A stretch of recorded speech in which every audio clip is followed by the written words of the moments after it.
Hotuba ya mwamba Putin kwa dunia. Ningependa kuwakaribisha nyote mabibi na mabwana, wenzangu wapenzi, na ningependa tena kuwapongeza kwenye likizo kuu ya ushindi. Ningependa kuwashukuru marafiki zetu wote na washirika wa kimataifa ambao wamekuwa nasi wakati wa siku hizo kuadhimisha kumbukumbu ya miaka 80. Tunamheshimu kila mtu aliyechangia ushindi wa pamoja dhidi ya Wanazi, wakiwemo washirika wetu wa muungano uliompinga Hitler na wapiganaji wa China na washiriki wa vuguvugu la kupinga ufashisti barani Ulaya, wapiganaji kutoka vuguvugu la ukombozi wa watu wa Afrika na APR na Amerika Kusini, pamoja na marafiki zetu na watu wenye nia moja. Tunashiriki kumbukumbu sawa na heshima iliyolipwa kwa ajili ya kazi ya mashujaa wa kweli waliopigania ushindi, na bila shaka ni wajibu wetu kwa siku zijazo kwa ajili ya kujenga ulimwengu bora, salama, wa haki zaidi, masuala ambayo huamua maendeleo thabiti na endelevu ya jumuiya ya kimataifa, ikiwa ni pamoja na Euro Russia na maeneo mengine ya dunia, ambao walikuwa kwenye ajenda ya mikutano ya nchi mbili na ya kimataifa ambayo tumekuwa nayo. Zilifanyika katika mazingira ya sherehe, mazingira maalum, lakini zilikuwa na matunda na yenye maana. Zimejaa masuala ya kisiasa na kiuchumi na kibinadamu. Kuchukua hisa, na ningependa kufanya hivi sasa. Zilifanyika katika mazingira ya sherehe, mazingira maalum, lakini zilikuwa na matunda na yenye maana. Zimejaa masuala ya kisiasa na kiuchumi na kibinadamu. Kuchukua hisa, na ningependa kufanya hivi sasa. Ninataka kuambia kwamba katika siku hizo 4 kuanzia Mei 7 hadi Mei 10 tumekuwa na ziara rasmi za viongozi watatu wa mataifa nje ya kimataifa: Jamhuri ya Watu wa China, Jamhuri ya Venezuela na Jamhuri ya Kisosialisti ya Vietnam. Tulikuwa na mikutano 20 ya nchi mbili na wakuu wa nchi kutoka CIS, Asia, Afrika, Mashariki ya Kati, Ulaya na Amerika Kusini, wote kwa ujumla. Viongozi 27 wa nchi kutoka CIS, Mashariki ya Kati, Ulaya na Amerika Kusini walishiriki pamoja na wakuu 10 wa mashirika ya kimataifa. Nchi 6 zaidi ziliwakilishwa kwa kiwango cha juu.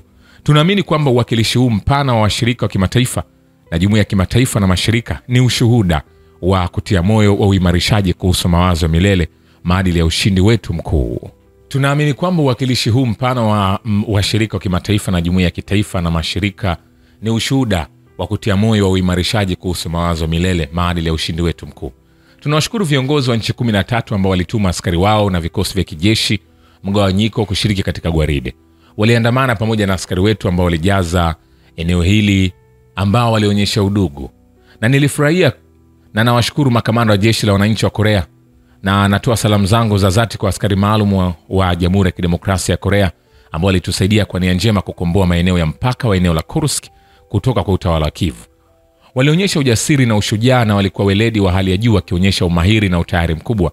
Na kwa hakika ilikuwa ni fursa kwa viongozi wote kuwakaribisha mashujaa wakuu wa ushindi huo. Ninamaanisha maveterani wa vita vya kidunia vya pili kutoka Urusi, Israeli, Armenia na Mongolia.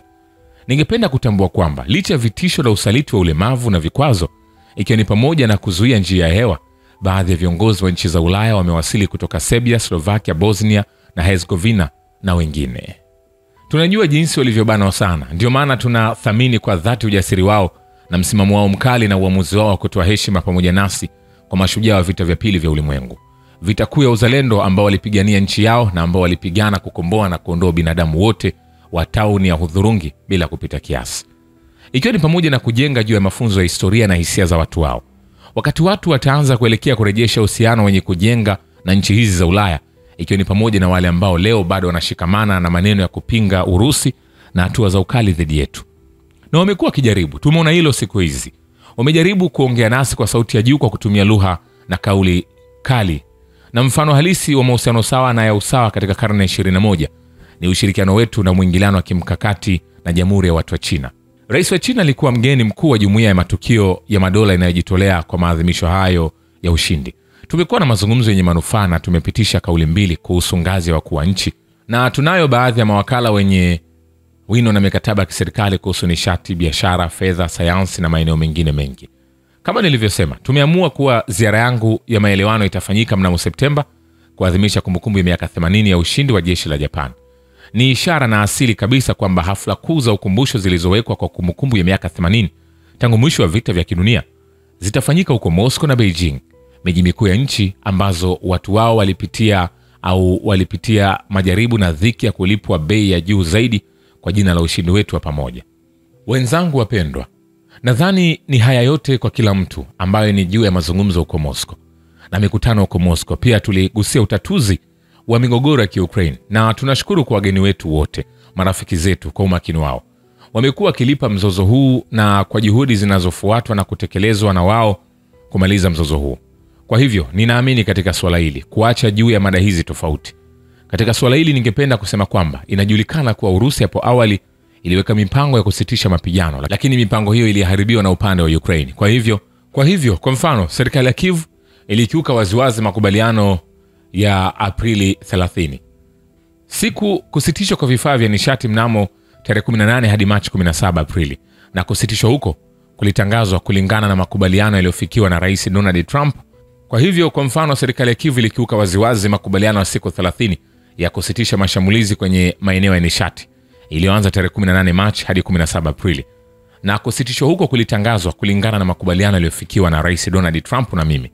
Na kusitisha mapigano ya Pasaka iliyoanzishwa na Urusi pia ilikiukwa nao. Kulikuwa na ukiukwaji karibu mara 5000 kwa upande wa Ukraine. Bado wakati wa kusherehekea ushindi, basi tuliamini hii kuwa likizo takatifu, kama watu milioni 27 waliuawa. Na kwa hivyo, na kwa likizo hii takatifu tulitangaza pia usitishaji wa 3 wa mapigano, na tukawasilisha kwa wenzetu wa magharibi ambao naamini wanatafuta kwa dhati njia za kutatua hilo. Kwa hivyo tuliwasilisha msimamo wetu kwao juu ya usitishaji wa mapigano wa Ukraine siku ya ushindi, kwamba hatukuondoa yoyote upanuzi wa muda wa kusitisha mapigano baada ya kuchambua nini kitatokea katika siku hizi kadhaa na kwa kuhukumu kwa majibu ya serikali ya Kiev. Kwa hivyo tunazingatia nini? Je, matokeo ni nini? Mamlaka ya Kiev kama unavyoona mwenyewe haikujibu kwa njia yoyote pendekezo letu la kusitisha. Aidha, baada ya kuweka pendekezo letu, na hilo lilitokea tarehe 5 Mei mwaka huu, hapa mamlaka muhimu katika usiku kutoka 16 hadi 7 ilifanya mashambulizi makubwa na droni 524 na baadhi ya makombora yaliyotengenezwa magharibi, na pia karibu meli 45 zisizo na rubani katika Bahari Nyeusi zilitumika kwa siku hizo 3 za usitishaji mapigano tuliotangaza tarehe 8, 9 na 10, mambo ambayo sio sawa. Majaribio 5 yalifanywa ili kushambulia mpaka wa serikali wa shirikisho la Urusi katika eneo la Kursk na katika eneo la Belgrade, sehemu za mpaka katika siku za usitishaji mapigano tulizotangaza. Aidha, katika makundi mengine mashambulizi 36 yalifanywa. Mashambulizi hayo yote ikiwa ni pamoja na majaribio ya kuingia katika eneo la Urusi kwenye mikoa ya Kursk na Belgrade yaliweza kurudishwa. Aidha, wataalamu wetu wa kijeshi wanaamini kwamba hawakuwa na umuhimu wa kijeshi na walikuwa na misingi ya kisiasa tu, na hasara za adui zilikuwa kubwa. Kama matokeo, kama nilivyosema, ufungua mamlaka haukukataa tu pendekezo letu la kusitisha mapigano. Aidha, katika makundi mengine mashambulizi 36 yalifanywa. Mashambulizi hayo yote ikiwa ni pamoja na majaribio ya kuingia katika eneo la Urusi kwenye mikoa ya Kursk na Belgrade tuliweza kuyazuia. Aidha, wataalamu wetu wa kijeshi wanaamini kwamba mambo haya yote yanafanyika hayakuwa na umuhimu wa kijeshi, bali ilikuwa au misingi yake ni ya kisiasa tu, lakini hasara za Ukraine zilikuwa kubwa. Kama matokeo, kama nilivyosema, ufungua mamlaka haukukataa tu pendekezo letu la kusitisha mapigano, lakini pia ulijaribu kuwatisha viongozi wa nchi zilizopanga kuhudhuria hafla za sherehe huko Moscow. Unajua wenzangu wapendwa, nilipokutana na wenzangu huko Moscow, yote ilinijia nitashiriki wazo hili nami. Kweli nilifikiria tu ni nani walikuwa kijaribu kumtisha au kuwatisha viongozi, kuashiria na kukumbuka ushindi dhidi ya Ujerumani ya Nazi. Hoja ni kwamba waliokuja kwetu sio viongozi wa nafasi rasmi. Hawa ni viongozi wa kiroho na wa tabia na viongozi wa hisia, na ni viongozi katika swala la kushikilia maoni yao wenyewe, na ambao walijaribu kuwatisha, ambao wangepiga saluti kwa askari wa zamani na kufanya mashujaa wa kitaifa kutoka kwa wale waliokuwa washirika wa Nazi katika nyakati za vita kuu ya pili. Nadhani hili ni jaribio la njia zisizofaa na wale wanaojaribu kufanya ambayo sio salama kwa juhudi zao. Narudia mara kadhaa, mara nyingi tulipendekeza kusitisha mapigano. Kamwe tulikataa mazungumzo na chama cha Ukraine. Nikukumbushe pia kwamba sisi sio wale. Kusimamisha au kusitisha mazungumzo mnamo 2022 ilikuwa upande wa Ukraine, na kwa hali hii, dhidi ya hali mbaya zote, tulipendekeza kwa mamlaka kuu kuanza tena mazungumzo ambayo walisimamisha na kukatisha Aprili 2022.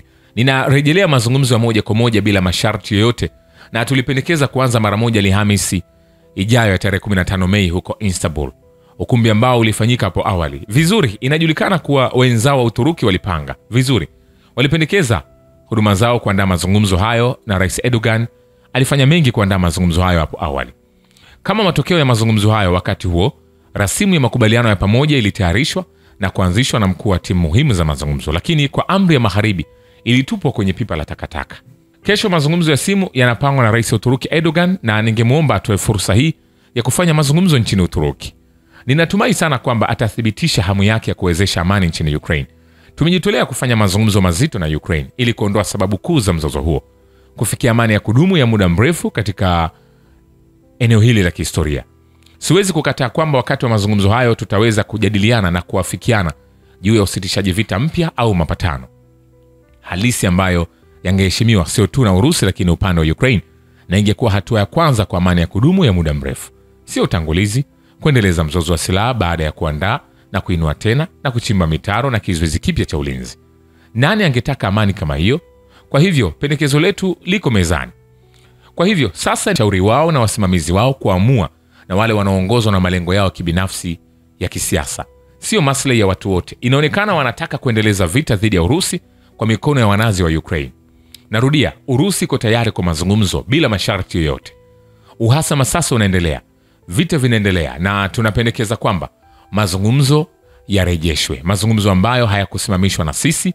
Wale wanaotafuta amani hawawezi lakini kuunga mkono hilo. Na ningependa tena kutoa shukrani zetu kwa upatanishi huu ambao unalenga kutatua mgogoro huu kwa amani wa Ukraine, na washirika wetu wa kimataifa kama vile China, Brazil, nchi za Afrika na Mashariki ya Kati, na hivi karibuni utawala mpya wa Marekani.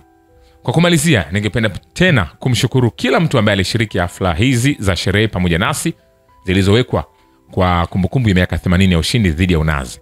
Roho ya mshikamano na maelewano ambayo ilituunganisha huko Moscow katika siku hizi zitatusaidia kujenga ushirikiano wenye matunda na ushirikiano kwa ajili ya maendeleo, usalama na amani. Na kuchukua fursa hii, ningependa pia kutambua sehemu kubwa iliyochezwa na vyombo vya habari, kuongoza vyombo vya kimataifa na vituo vya television na wanahabari ambao waliripoti saa nyingi za mikutano na matukio haya, na walifanya hivyo ili watu duniani kote waweze kuhisi hali ya kipekee siku hizi za sherehe. Na pia nashukuru kwa mkutano huu uliochelewa sana na kila mtu amechoka hakika.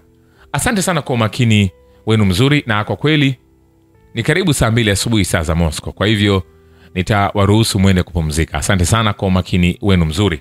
Kwa heri. Hii ilikuwa ni hotuba ya mwamba Vladimir Putin. Usisahau kusubscribe, kulike na kucomment channel hii. Shukran kwa baba ukivita na historia ya dunia. Mimi ni Richard Shio, The Rich Voice. Ni follow Instagram na TikTok kama Rich Voice Official. Asante.